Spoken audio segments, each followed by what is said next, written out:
राज्यामध्ये संस्थांच्या मध्ये निवडणुकीमध्ये व्हीव्हीपॅट मशीन असावी, त्यानंतरच निवडणुका घ्या अशी आमची मागणी असते. अलीकडे जे काही स्टेटमेंट आता आलंय की 4-4 मतं द्यावे लागतील म्हणून निवडणूक आयोग सांगतं की त्याच्यात वेळ जाईल प्रक्रियेसाठी, त्यामुळे केंद्रावर मतदान केंद्रावर गर्दी होईल हे पाहता आता आपण व्हीव्हीपॅटचा वापर करणार नाही. आणि विधानसभेच्या निवडणुकीत मतांची चोरी करून निवडणुका जिंकल्या आणि मुख्यमंत्री म्हणतात की वोट जे आहात त्याच्यावर आम्ही आध्यात्मिक स्वरूपाची मात केली. तुम्ही काय आध्यात्मिक स्वरूपानं, अध्यात्मानी मात होतं काय निवडणुकीमध्ये?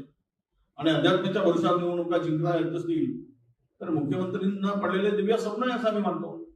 मताची चोरी करायची आणि रेटून खोटं बोलायचं जर राज्यामध्ये होत असेल आणि त्यातल्या त्यात आता स्थानिक स्वराज्य संस्थांच्या निवडणुकामध्ये व्हीव्हीपॅट नाकारला जात असेल तर बेमानी करूनच निवडणुका जिंकायच्या आहेत. जो जनतेमध्ये